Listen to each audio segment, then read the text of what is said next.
I never thought I'd be the guy who gets cheated on. 20 years of marriage, 2 kids, a home, and a seemingly solid life built together with my wife, Sarah. We grew up together.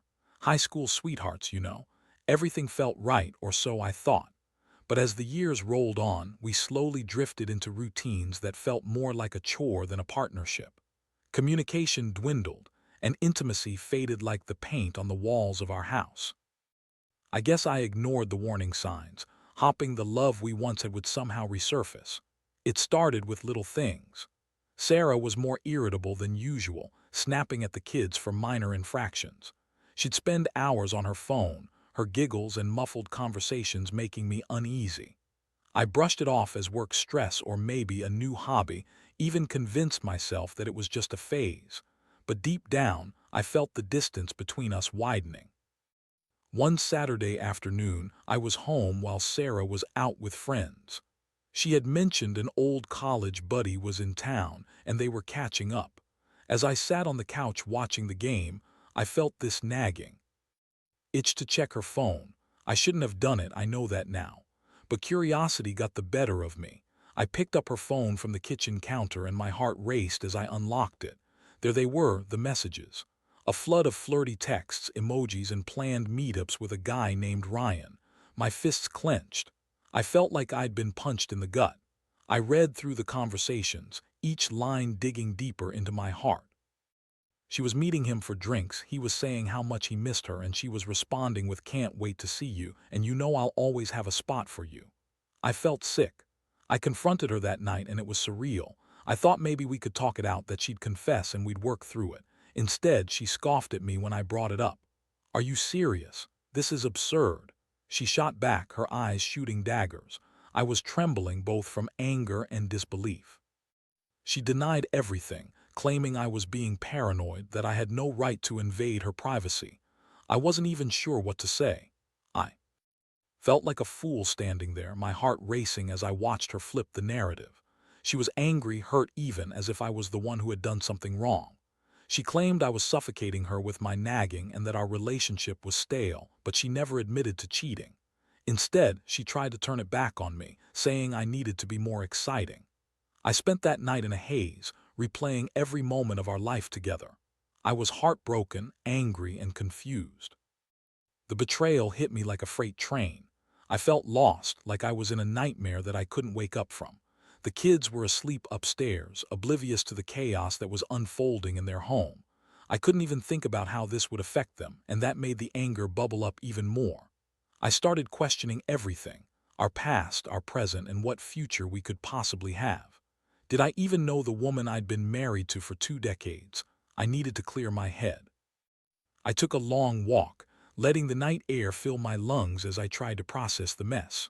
But the truth was, I was drowning in despair.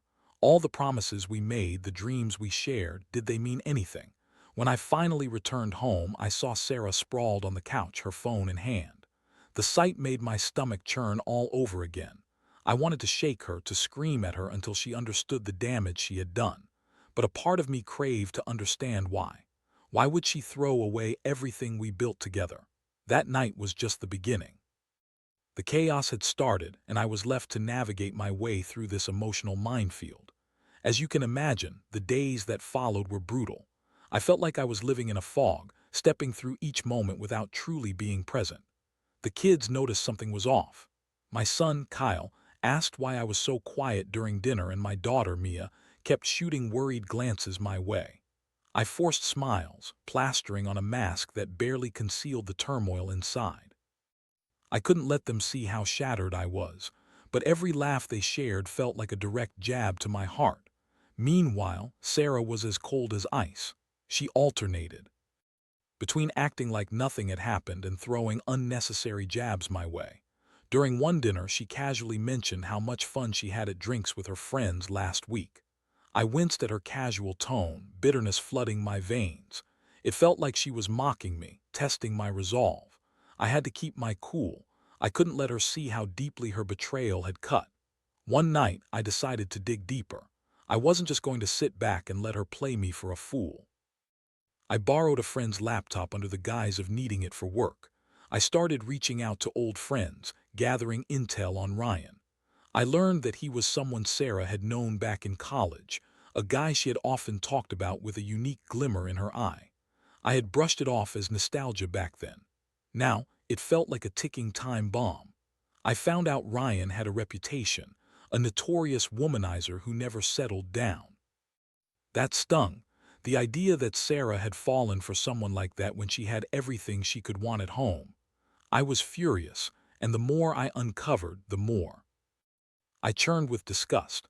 I couldn't believe that the woman I loved was having an affair with a man who seemed to thrive on chaos and drama. That night I barely slept. I kept imagining Sarah and Ryan laughing together, sharing secrets and being intimate. I felt like I was spiraling down into a pit of despair. I needed to confront her again, but I wanted to be armed with more than just emotions. I was determined to get the truth.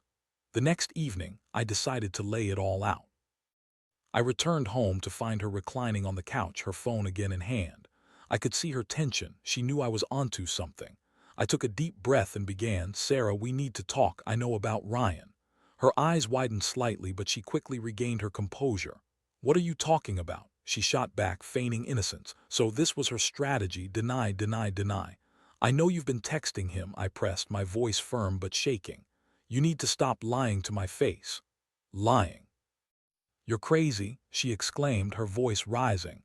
"It's just harmless flirting. You're blowing this way out of proportion." Harmless flirting.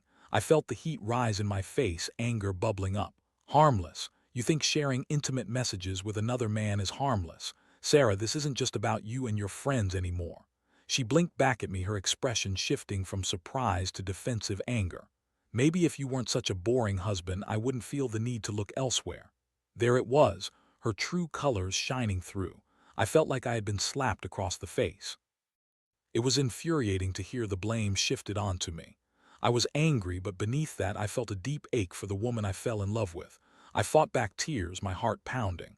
"I can't believe you're doing this. You're breaking our family apart and you're acting like it's my fault." Her gaze softened for a moment, but then the walls came back up. "You don't understand me anymore. I need excitement in my life. I can't keep pretending everything is fine when it's not." I felt like I was talking to a stranger. The woman I once knew was fading into someone I didn't recognize. It was hard to believe that the life and love we had built was crumbling at the hands of someone who was supposed to be my partner. I knew I had to decide what to do next. I felt like I was standing at a crossroads, staring down two paths, one leading to reconciliation and the other to separation. I wanted to fight for our marriage, but part of me wondered if it was worth it. The emotional impact of this confrontation lingered long after. I felt raw, exposed, and disheartened.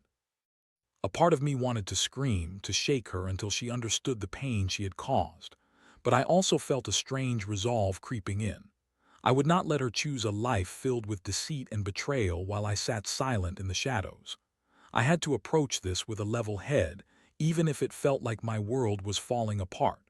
That night, as I lay in bed, I stared at the ceiling, wrestling with my thoughts. I felt lost, yet something was awakening inside me, a whisper of the life I had shelved away, a reminder of who I was before I had to become a husband and a father. It was time to reclaim my identity, and if that meant building a life without her, then so be it. The next few days were a whirlwind of emotions. I woke up hoping things would change, but the reality was stark. Sarah was cold, and I felt more like a roommate than a husband. The tension in the house was palpable. I found myself spending more time at work, just to avoid the suffocating silence that hung over our interactions. It was sad, really. I missed her, the real her, the woman I fell in love with, not this stranger who seemed to revel in her betrayal. One evening, after another mundane day at work, I sat in my car in the driveway, staring at the front door. I knew I needed to confront Sarah again, but part of me dreaded it. I was still reeling from our last exchange. But I couldn't just let it fester. This wasn't going to go away on its own. I needed to make a decision. I walked inside, and the kids were at their grandparents' house for the weekend. A rare moment of quiet had settled over the house, and I found Sarah in the living room, scrolling through her phone. She looked up as I entered, and I could feel the tension rising again. It was now or never. Sarah, we need to talk again, I said, trying to keep my voice steady. About what? More accusations? She shot back, her tone laced with sarcasm. No, about us, I said, taking a seat across from her. This isn't working. We're not working. We need to understand what we want moving forward, and I need you to be honest with me this time. She rolled her eyes. Fine. What do you want to know? That I made a mistake. I can't believe you're still harping on this. Sarah, this isn't just about a mistake. You're having an affair. I want to know why. Why Ryan? Why throw everything away? Her expression shifted slightly. I could see a flicker of vulnerability behind her bravado. I didn't mean for it to happen, she said, almost defensively. Things have been boring between us for so long. I wanted someone different. I felt the anger rise again, but I fought it back. So, you thought cheating on me would solve that. You thought that was the way to find excitement. Maybe you should have been more exciting. She snapped back, frustration boiling over. I'm not the same person I was when we got married. People change. Yes, they do, I replied, my heart racing. But that doesn't justify betraying someone you supposedly love. This isn't just about you, Sarah. It's about our family, our kids. Can't you see that? She crossed her arms, glaring at me. I can't keep pretending I'm happy when I'm not. You should be happy that I found someone who makes me feel alive again. Don't you want me to be happy? I was dumbfounded. You think I'm happy watching you destroy our family, watching the woman I love turn into someone who betrays me? That's what you think happiness is. She looked down, her anger visibly fading. Maybe I just want to feel something again, she said, her voice softening. I want to feel desired. I took a deep breath, trying to process everything. But that desire should come from me, from us.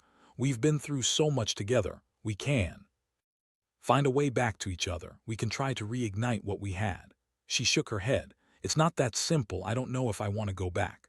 I felt my heart drop. This was the moment I had dreaded. It was clear she was unwilling to work on things. I had always believed love was something you fought for, but this felt like a different battle.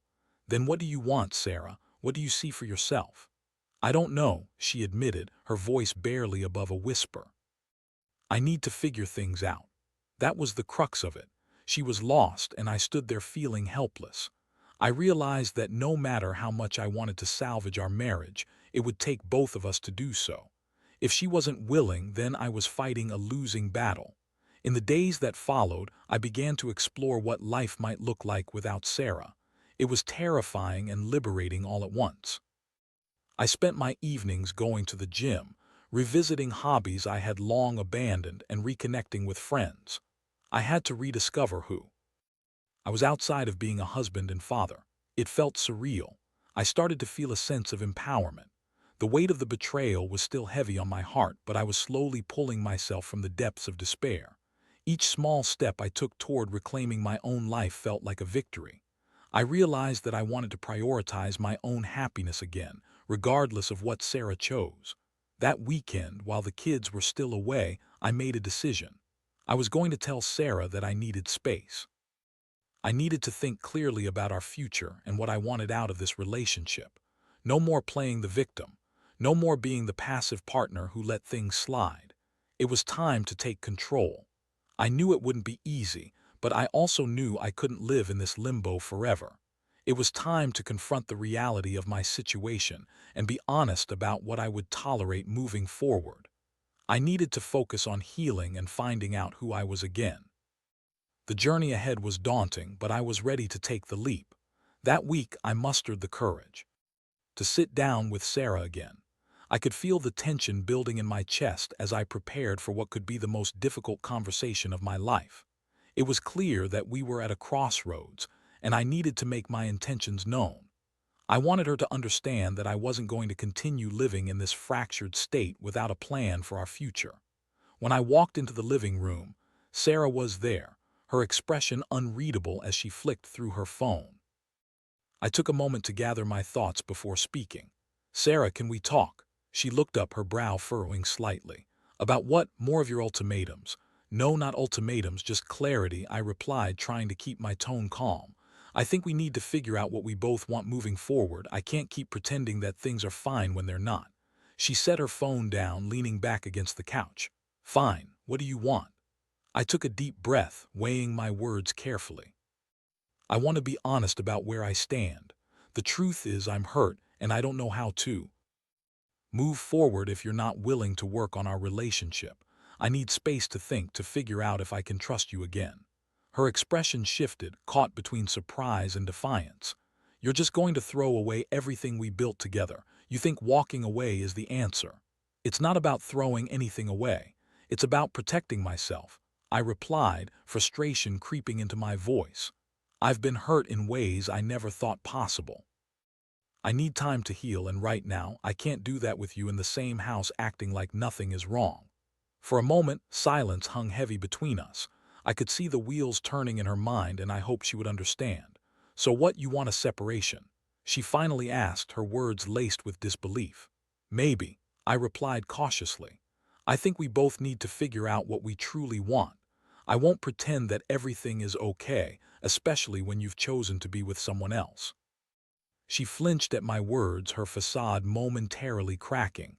"You don't understand. It wasn't supposed to go that far. I was just looking for something." I felt like I lost. "Then let's find a way to restore that, but it has to be sincere. I can't keep giving you chances while you're still holding on to him. I need to know you're committed to this marriage, not just in words but in action," I said, my tone firm. She sat back, a mixture of anger and sadness crossing her features. "And what if I'm not ready to let go of him? What if I don't know what I want?" "Then we need to face that reality," I replied, feeling my heart race. "But I can't continue in this limbo. If you need to explore that part of your life, then do it, but not at the expense of our family." The air between us felt charged, as if both of us were on the brink of a decision that could alter everything. "I can't just walk away from everything we've built," she said quietly, her voice breaking slightly. "No one is asking you to walk away from everything," I countered, trying to soften my stance. "But we can't continue like this. It's toxic and it's hurting us both. If we're going to work through this, it has to come from a place of honesty." The words hung in the air, and I could see her wrestling with the implications.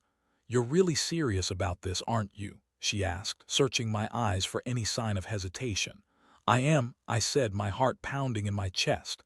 "It's time for both of us to figure out what we want and who we want to be. For better or worse, we need to confront the truth." With that, I felt a wave of relief wash over me. I had finally taken a stand. I had laid it all out there, and I wouldn't take it back. It was empowering, but it was also terrifying. I had no idea how Sarah would react, and the uncertainty loomed over us like a thundercloud. In the days that followed, I moved into the guest room, trying to reclaim some semblance of my own space. It was strange being in a different part of the house, but it also provided the mental separation I needed. I spent my evenings reflecting on what I wanted out of life, reading, and re-engaging with friends I hadn't seen in ages. I started to remember who I was before marriage and fatherhood consumed so much of my identity. I began to reconnect with myself on a level I hadn't experienced in years. I went out for drinks with friends, laughed more than I had in a long time, and even started working on some personal goals I had shelved away. Yet every time I returned home, I felt that familiar knot in my stomach. Sarah was still there, though we interacted less as the days went on. It felt like we were both tiptoeing around each other, not wanting to stir the pot too much.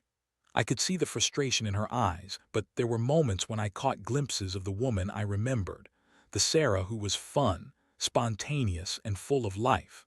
But even those moments were tainted by the knowledge of her betrayal. I often found myself wondering if there was still hope for us, or if we were merely delaying the inevitable. I tried to remain optimistic, but every time I thought of Ryan, my heart sank a little further. I wrestled with the idea of whether or not she truly wanted to make things work.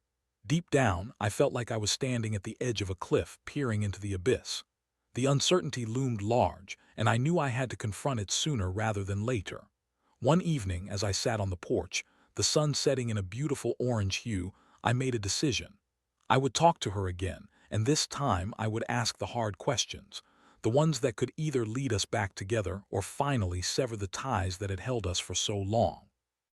I needed to know if Sarah was ready to put in the effort to rebuild, or if she would continue to allow the past to overshadow our future. As I steeled myself for that conversation, I knew that whatever the outcome, it would be the start of a new chapter for both of us. I was ready to fight for my happiness, whether that meant forging a new path together or walking away for good. It was time to face the music and find out where we stood. As we stepped into the realm of couples therapy, I felt a mix of hope and trepidation. The idea of laying bare our emotions and struggles to a stranger was daunting, but I knew it was necessary. It was a leap of faith for both of us, a chance to address the rift that had torn us apart. Our first session was nerve-wracking. We sat across from our therapist, Claire, who had a warm demeanor that immediately put me at ease. She encouraged us to talk openly about our feelings, and as Sarah and I exchanged glances, I felt the weight of the unspoken words pressing heavily between us. "I want to understand what led us here," Claire began. "What were the underlying issues in your relationship before the affair?" I glanced at Sarah, hoping she would take the lead. "I think we both got complacent," she said slowly. "Life became a routine and we stopped communicating." I nodded in agreement. It felt like we were just going through the motions. We were busy with work and the kids, but we forgot to check in with each other. We stopped being partners. Claire leaned in, her eyes focused on us. "What about intimacy? How did that change over the years?" That question hung in the air, and I could see Sarah's discomfort. "It decreased," she admitted, her voice barely above a whisper. "I felt disconnected from him. It was like we were more like friends than lovers." I felt the sting of her words, but I understood. "I felt it too," I replied. "I didn't know how to reconnect. I thought things would naturally get better. I didn't realize we were drifting apart." Claire nodded thoughtfully. "It sounds like there was a lack of vulnerability in your marriage. Both of you were feeling unfulfilled but didn't know how to express that to each other. The affair was perhaps a misguided attempt to seek connection elsewhere." The realization hit hard. I had been so focused on the betrayal that I had neglected to see how both of us contributed to the disconnect. "Yes," I said, the weight of my own feelings crashing down on me. I was so angry and hurt that I never took the time to consider her feelings. Sarah looked at me, her expression softening. "I was just trying to find someone who saw me, who made me feel desirable again. I thought I could find that in Ryan, but it was all a lie. I lost sight of what we had." As the session progressed, we began to explore our emotions more deeply. Claire guided us through exercises aimed at rebuilding trust and communication. I felt a sense of vulnerability wash over me as I shared my fears of losing Sarah and the pain of betrayal. "I want to feel safe with you again," I said, my voice thick with emotion. "I want us to be able to talk about anything without fear. I want to feel like my feelings matter." Sarah reached across the table, taking my hand. "I'm sorry for what I did. I never meant to hurt you. I just got lost along the way. I want to work on this on us." The sessions became a lifeline for both of us. Each week, we unpacked the layers of our relationship, delving into our past, our dreams, and our fears. It was a slow process, but I began to see glimpses of the woman I had fallen in love with. She was still there, buried beneath the hurt and confusion. But just as we started to rebuild, a shadow from the past loomed over us. One evening, I received a text from Ryan, a message that sent chills down my spine. "Hey, it's been a while. I miss you. Let's catch up." I stared at the screen, my heart racing, a whirlwind of emotions crashing over me. I immediately showed the message to Sarah, whose face fell as she read it. "What does he want?" she asked, her voice shaky. "I don't know, but we need to talk about this," I replied, feeling anger and concern mix in my chest. "You said you wanted to cut ties with him." "I did," she protested, her eyes wide, "but I thought he was done. I didn't expect to hear from him again." I felt a knot forming in my stomach. "This is a huge setback, Sarah. You need to be clear with him that you're not interested. You need to prove to me that you're committed to us." She nodded, her expression tense. "You're right. I can't let him come between us again. I'll text him back and make it clear." That night, as I lay in bed, I felt a wave of anxiety wash over me. I knew the road to recovery would have bumps, but this felt like a major hurdle. I had fought so hard to rebuild our relationship, and the thought of Ryan intruding again sent me spiraling back into doubt. But I also realized that this was part of the process. It would take both trust and communication to get through this. Sarah had a choice to make, and I had to believe she would choose us. The next day, Sarah showed me the text she sent to Ryan. "Hey, I appreciate that you reached out, but I'm moving on and working on my marriage. Please don't contact me again." I felt a surge of relief, but the reality of the situation still weighed heavily on my mind. "I'm proud of you," I told her, my voice earnest. "But it won't be easy. You'll need to stay strong. He might try to pull you back in." "I will," she said, determination in her eyes. "I can't let him come between us again.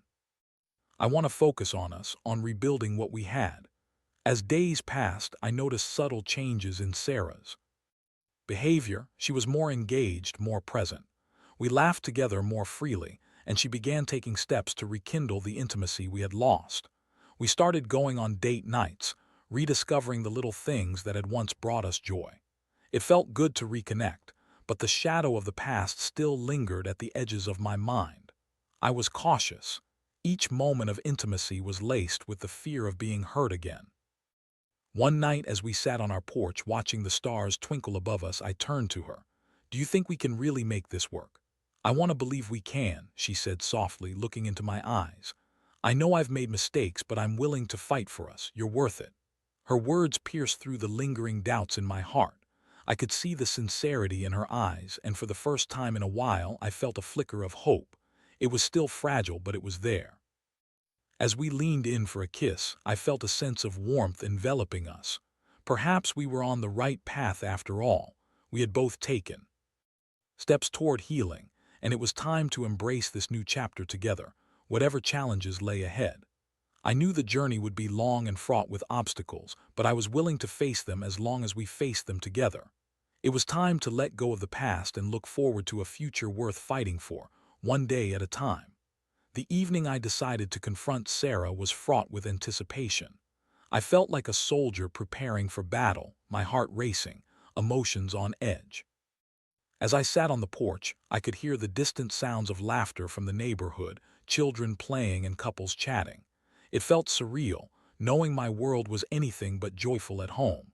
I took a deep breath and made my way back inside, my resolve strengthening with each step. I found her in the kitchen, absent-mindedly stirring a pot of soup.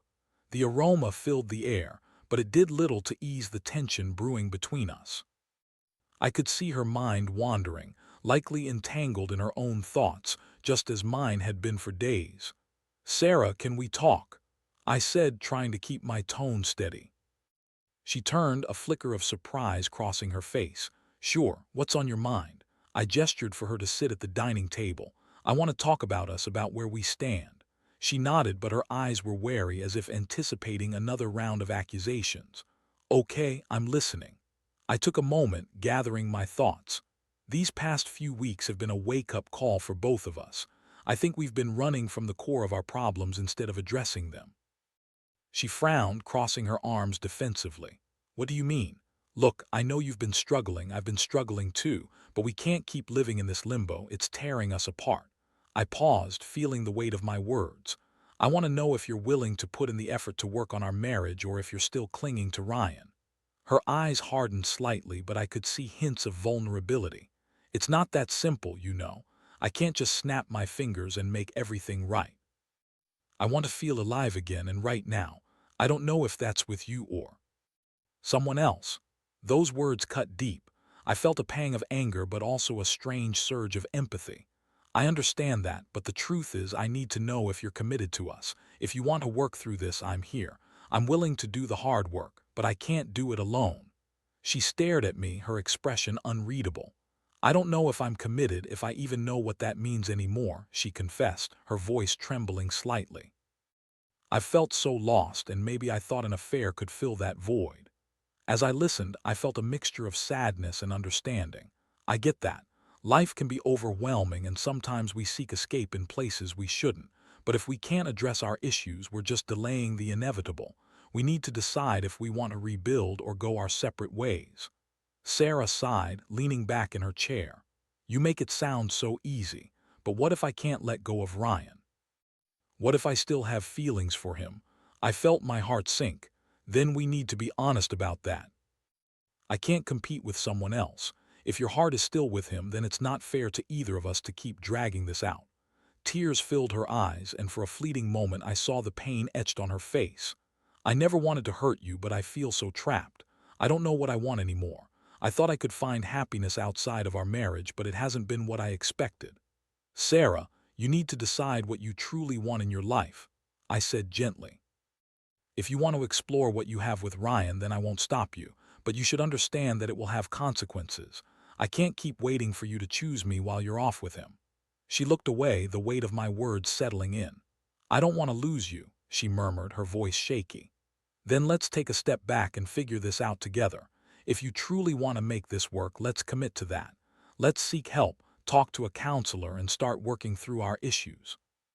But it has to come from a place of honesty from both of us." She nodded slowly, her expression conflicted. "I don't know if I'm ready for that, but I don't want to give up on us either." "Then let's take it one day at a time. We can approach this slowly and see where it leads. I want to know you're committed to coming back to me, not just because you feel pressured, but because you want this for yourself."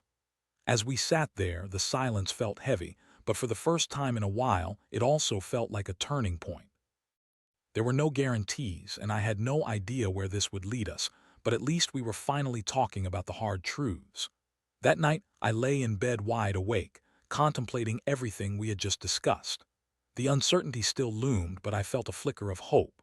The conversation had opened a door, allowing us to explore the possibility of rebuilding. It wouldn't be easy and it would take time, but I was willing to fight for her, for us, and for the family we had built together. The next day, I broached the idea of couples therapy. To my surprise, Sarah agreed, albeit reluctantly. "I guess it couldn't hurt," she said. "If we want to try, we need to be willing to do the work." I felt a surge of relief wash over me. We were taking the first steps toward healing, and that was something I hadn't imagined just weeks before. There was still a long road ahead and we would face challenges, but I was ready to confront those challenges head-on, and I hoped Sarah was too. As we began our journey of reconciliation, I understood that this was not just about rebuilding our marriage, but also about rediscovering who we were as individuals. I had taken steps toward reclaiming my own happiness, and now it was time for both of us to find our footing together, whatever that might look like. As the weeks turned into months, the journey of rebuilding our marriage unfolded in ways I hadn't expected. The therapy sessions became a safe space for us to air our grievances and to communicate openly about our feelings, something we'd both neglected for far too long. It was eye-opening to learn about the patterns we had fallen into, and I began to understand how both of us had contributed to the rift. It wasn't an easy path, but we committed ourselves to the process, facing the uncomfortable truths and vulnerabilities that had previously been swept under the rug. Each session was a mixture of tears and laughter, honesty and discomfort, but slowly we started to rediscover what had brought us together in the first place. I could see Sarah transforming. Her laughter returned, her spark reignited. It was as if she was shedding the weight of her past mistakes. And while I still had moments of doubt and fear, I found solace in our shared progress. We began to prioritize our relationship more intentionally. Date nights became a regular occurrence, and I cherished those moments of intimacy we had begun to reclaim. One evening, as we sat on our porch, the stars twinkling above us, I broached the topic of our future. "You know, I can actually see us making it through this," I said, a smile forming on my lips. She turned to me, her eyes shining. "I can too, but it's going to take continuous effort. We can't let ourselves slip back into old habits." "Agreed," I replied. "I've learned so much about myself through this process. I didn't realize how much I had lost sight of my own needs and desires. I'm committed to ensuring we both stay fulfilled, not just in our marriage, but as individuals too." The night air was filled with the warmth of our renewed connection. We shared our dreams, our fears, and the small joys we had discovered along the way, like planning family outings, indulging in spontaneous adventures, and learning to trust each other again. There were still moments of tension. Sometimes, memories of her betrayal would rear their ugly heads, and I'd find myself questioning whether I could truly forgive and move on. But every time I felt that familiar ache, I reminded myself of how far we had come. I had taken steps toward reclaiming my life, and now I was learning how to intertwine that with our relationship. Then one day, out of the blue, Sarah surprised me with a weekend getaway. "I thought we could use a break," she said, a mischievous smile on her face. "Just the two of us like old times." I was taken aback but thrilled. "That sounds amazing. Where are we going?" "Just trust me," she replied, her eyes sparkling with excitement. The trip was a breath of fresh air. We laughed, explored new places, and took the time to reconnect without the distractions of daily life. I felt a sense of freedom washing over me, a reminder that we could still create new memories, even amidst the shadows of our past. One night, we found ourselves on a secluded beach, the moonlight dancing on the waves. As we walked hand in hand, I turned to Sarah, feeling the warmth of the moment enveloping us. "I'm so glad we're doing this," I said, my voice filled with sincerity. "I didn't think we could find our way back, but here we are." She smiled, her eyes shimmering with unshed tears. "I didn't think so either, but I believe in us now, in our strength to keep moving forward. I'm committed to being the partner you deserve." It was in that moment that I truly felt the power of forgiveness and the importance of growth. We had faced the darkness together and emerged stronger. I understood now that relationships required nurturing and honesty, even when it was difficult. As we returned home from the trip, I felt a renewed sense of hope for our future. The journey of healing wasn't over. It would take time, patience, and effort, but I was confident we could navigate it together. I had learned that love isn't just about the happy moments. It's about facing the storms and finding shelter in each other. And as we settled back into our life, I realized that I was ready to embrace the unknown. Whatever challenges lay ahead, we would face them hand in hand, committed to building a life filled with trust, respect, and love. I had taken my steps toward the life I should have had, and I was determined to keep walking this path, not only for myself but for Sarah and our family. We were writing a new narrative together, one filled with the lessons of the past and the promise of a brighter future. And I was ready for it all.